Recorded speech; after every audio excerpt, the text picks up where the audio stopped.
La boîte à merveilles, chapitre 5. Je n'avais jamais vu le maître de Msid aussi souriant que ce mercredi. Pas un élève ne reçut la bastonnade. La verge de cognacier devenait un accessoire de fantaisie. Un de ces objets inutiles que l'on tient pour occuper les doigts. Je récitai ma leçon comme de coutume. Le maître me félicita. « C'est bien, mon fils, me dit-il. Tu seras, s'il plaît à Dieu, un talib, mendiant de la science. Qu'Allah t'ouvre les portes du savoir. » Avant d'aller déjeuner, le frère nous fit signe de nous taire. Dans le silence général, il nous parla de la Ashura, la fête du Nouvel An. Nous devions la célébrer dignement selon l'usage. Notre homicide serait illuminé à partir de minuit. Tous les élèves viendraient pour inaugurer la nouvelle année dans la joie et dans le travail. Nous avions 15 jours pour préparer la fête. Chacun devait apporter la contenance d'un bol d'huile d'olive. Chacun devait apporter la contenance d'un bol d'huile d'olive pour alimenter les lampes. L'école serait blanchie à la chaux. Les vieilles nattes changées et remplacées par des nattes neuves. Le frère nous recommanda de mettre nos parents au courant de ces dispositions. Il comptait sur leur générosité. Enfin, à notre grande joie, nous eûmes congé pour le reste de la journée. Quel bonheur! Je courus à la maison en faire part à ma mère. Fatma Bziouya m'apprit qu'elle était absente. La Laïcha, son amie, était venue la chercher. Il y avait de cela 1 heure environ. Ma joie se transforma en appréhension, bientôt en inquiétude. Cette sortie avait certainement une relation quelconque avec l'affaire Moulay El-Arbi, le mari de la Laïcha. Peut-être un nouveau différend le posait-il encore à ce démon d'Abdelkader, fils de je ne sais qui. Ne l'avait-on pas enfermé dans une sombre prison? Cela sentait le pacha, le prévôt et leur sbire. Ma mère avait laissé la clé sur la porte de la chambre. J'entrai. Les objets ne me reconnaissaient plus. Ils m'opposaient un visage hostile. Ils s'amusèrent à m'effrayer. Ils se transformaient en monstres, redevenaient objets familiers, empruntaient de nouveaux masques de bêtes d'apocalypse. Je me tenais sur un matelas, terrifié, la gorge sèche, attendant le retour de ma mère, seule personne capable de me délivrer de ces sortilèges. Je ne bougeais pas, de peur d'exciter l'animosité des êtres qui m'épiaient derrière chaque chose. Des siècles passèrent. Les pas traînants de ma mère me parvinrent de rez-de-chaussée. Je l'entendis tousser. La pièce reprit son aspect de tous les jours. Un rayon de soleil anima les mosaïques décolorées. Ma mère, essoufflée, s'arrêta sur le palier. Je me précipitai à sa rencontre. Fatma Bziouya écaillait de petits poissons, ciselés comme des bijoux. Elle reposa son couteau, se leva vaguement les mains, s'essuya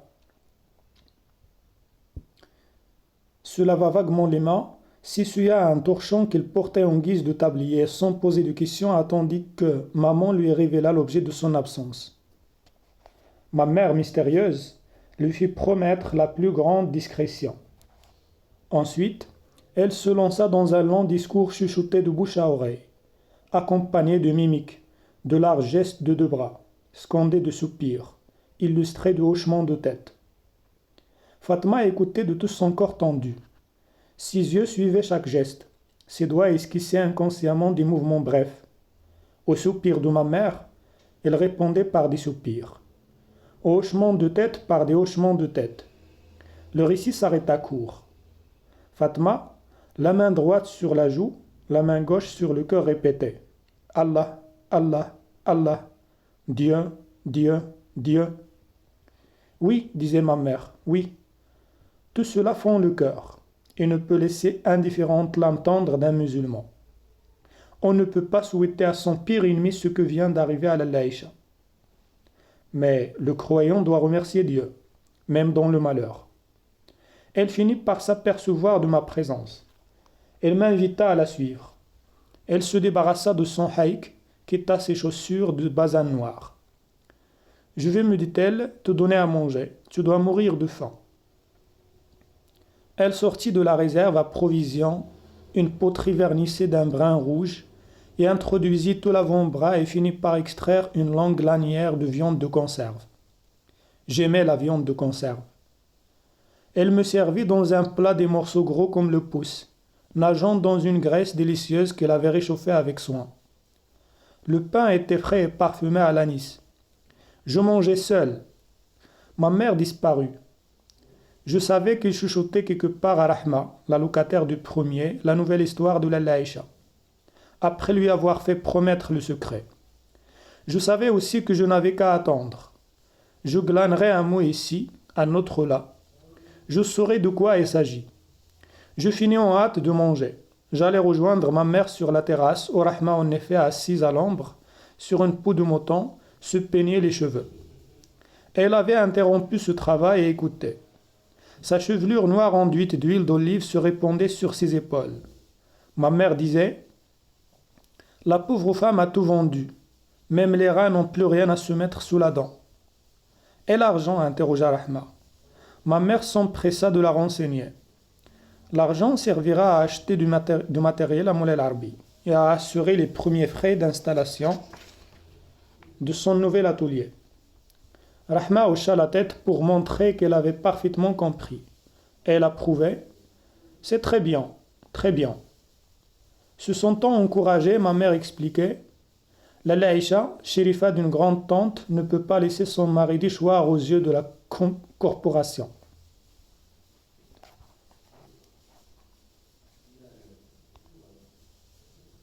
La Aïcha, chérifa d'une grande tante, ne peut pas laisser son mari déchoir aux yeux de la corporation des babouchés et de patrons devenir simple salarié. Le croyant dans ce monde rencontre de nombreux obstacles. L'essentiel pour lui est de surmonter toutes les difficultés sans jamais se révolter contre son Créateur. Moulay Larbi, homme généreux, mérite qu'une femme aux sentiments nobles se dépouille de ses bijoux et de son mobilier afin qu'il ne perde pas la face aux yeux de ses pairs. La Aïcha fait une bonne action. Dieu la lui rendra au centuple, le jour où le fils ne peut venir en aide à son père, le jour où le père ne peut dérober les enfants de son sang à la sentence du suprême juge. Seules nos bonnes et nos mauvaises actions pèseront dans la balance. Faibles et chétives comme nous sommes, nous ne pouvons compter que sur la miséricorde d'Allah, l'Omnipotent. Rahma lui fait écho. Qu'il soit glorifié, il n'a de Dieu que lui. Le silence régna. Rahma continua à tirer sur ses cheveux à l'aide d'un peigne de corne. Ma mère se mit debout, poussa un long soupir, dit enfin « J'ai aidé de mon mieux la Aïcha dans ses démarches. Maintenant, je me sens triste et fatigué. » Nous nous engageâmes dans l'escalier, ma mère et moi. Des cris, des hurlements déchirèrent l'atmosphère. La tempête de pleurs et de vociférations s'intensifia. Le bruit venait de la maison voisine. Nous remontâmes en courant. La surprise passait, des questions fusèrent de partout. « Qui est mort ? Qui est mort ?» Des groupes de femmes s'étaient formés au-dessus des murs qui surplombaient notre terrasse et celle de la maison d'où partaient les cris de désespoir. Elles jacassaient, expliquaient, gesticulaient, tendaient le cou pour entendre de nouveaux hurlements. On distinguait dans le vacarme une voix plus grêle que les autres se lamentaient. Les femmes arrivaient des terrasses éloignées, sautaient par-dessus les murs de séparation, jonglaient avec une échelle trop courte. Les unes se tenaient à califourchon sur le mur, les autres laissaient pendre leurs jambes. Une vieille négresse, dont je ne voyais que la tête et les deux bras nus d'un noir luisant, agita ses deux mains dont les paumes rosées me fascinaient. Elle imposa silence aux femmes. « Je sais qui est mort », répéta à plusieurs reprises la vieille esclave. « Sidi Mohamed Ben Tar, le coiffeur. Elle était malade depuis 2 mois. »« De quoi est-il mort ?» demanda une jeune femme qui portait sur la tête un foulard jaune. « Dieu seul le sait, » répondit la négresse. « Mais c'est bien Sidi Mohamed Ben Tar, le coiffeur, qui est mort. » Les femmes restèrent silencieuses. La tête de la négresse disparut. Les mains s'arrêtèrent un moment sur l'arête du mur, puis s'évanouirent à leur tour. Tout le monde dans le quartier connaissait Sidi Mohamed Bentar, le coiffeur. Il s'habillait de blanc, portait une barbe rare et sur ses lèvres flottait un éternel sourire. Il faisait son marché lui-même et maintes fois je l'avais croisé dans notre impasse, chargé d'un couffin d'alpha. On y pouvait voir les légumes de la saison, quelquefois un morceau de viande rosée, des oignons ou de l'ail. Les hurlements s'étaient calmés, les vacarmes s'étaient transformés en lamentations, continues sur un ton grave, une sorte de chant résigné au rythme naïf. Ma mère descendit dans la chambre. Elle remonta la tête enveloppée dans une légère couverture. Elle dit à Rahma, « Je vais passer par-dessus le mur. Cela me fera du bien d'aller pleurer un peu. » « Oui, lui dis-je, emmène-moi. Je veux moi aussi pleurer un peu. »« Non, décida ma mère. Tu es encore trop jeune et puis tu es un garçon. Tout à l'heure, les récitateurs du Coran viendront psalmodier et tu pourras te joindre à eux. »« Je veux pleurer, insistai-je. Attrape et pleure de bon. » Cette phrase fut accompagnée d'un soufflet magistral. Je me mis à sangloter. Rahma intervint en ma faveur. Elle finit par convaincre ma mère de m'emmener. Les deux femmes m'aidèrent à franchir le mur mitoyant. Je ne pleurais plus. Je sautais les marches 4 à 4 pour rejoindre les pleureuses au rez-de-chaussée. Elles étaient une vingtaine qui manifestaient bruyamment leur douleur. Par terre, il y avait des matelas et des nattes. D'autres pleureuses arrivaient, s'annonçaient dès l'entrée par des cris stridents. Celles qui étaient déjà à la maison leur répondaient par d'autres vociférations. La femme du coiffeur, la voix enrouée, gémissait, se donnant de grands coups de plat de la main sur les joues et sur les cuisses. Le spectacle me fascinait au point d'oublier le but de ma visite. J'étais venu pour pleurer et je ne pleurais pas. J'essayais de comprendre ce que disait une vieille femme échevelée. Elle baissait la tête jusqu'au sol, la relevait, chantait en allongeant les finales. Tu étais le pilier de ma maison. Tu étais mon parasol et mon bouclier. Tu étais le cavalier courageux. Sans toi, la maison deviendra sombre. Sans toi, le soleil deviendra froid. Sans toi, je n'ai plus Dieu pour voir. Mes yeux ne pourront plus s'arrêter de couler. Mes yeux verseront des larmes de sang.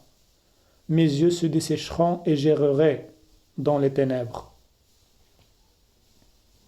Une jeune femme étrangère à la maison restait enveloppée dans son haïk.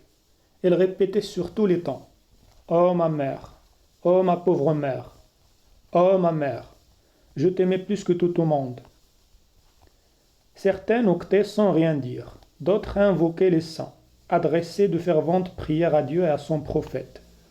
Dans un coin, des enfants pleurnichaient. Je m'approchai d'eux. Je trouvai là Zineb. Elle déployait de vains efforts pour faire comme les autres, se frottait les yeux, mais aucune larme n'en coulait. Ils étaient toujours aussi secs et aussi brillants que quand elle me faisait quelque misère. Je la regardai un moment et d'un mouvement aussi prompt qu'inattendu, je lui envoyai un coup de poing sur le nez. Des torrents de larmes lui inondèrent le visage. Ses cris dominèrent le tumulte. Je me sauvai sur la terrasse. J'avais perdu de vue ma mère. Je savais qu'elle devait gémir et vociférer tout à son aise, sans s'occuper de ses voisines.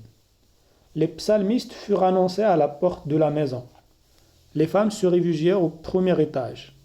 Elles continuaient à pleurer en sourdine pendant que les récitateurs du Coran entamaient un long chapitre. Enfin ma mère remonta, me prit par la main et m'aida à repasser le mur de séparation. Nous allâmes dans notre chambre. Fatma Bzioua vint demander à ma mère comment allait la femme du coiffeur, quelles étaient les femmes qui pleuraient. La mère du coiffeur était-elle encore vivante? Ma mère parla de la douleur de la femme du coiffeur, cita les noms de quelques assistantes, avoua qu'il ignorait l'existence de la mère. La Laknza, la Chouafa, de son rez-de-chaussée, prit part à la conversation. Tout le monde tira de l'événement cette conclusion éminemment philosophique. Tous les êtres sont mortels. Tôt ou tard viendra notre tour. Le bourdonnement des récitateurs ne parvenait à travers les murs. De temps à autre, la femme du coiffeur poussait un long hurlement. Chacun de ses cris arrachait un puissant soupir à ma mère. Je n'osais pas jouer. Pouvais-je décemment sortir mi bébelou le jour où Sidi Mohamed Bental, le coiffeur, une personnalité importante de notre impasse, quittait à jamais ses parents, ses amis et ses clients?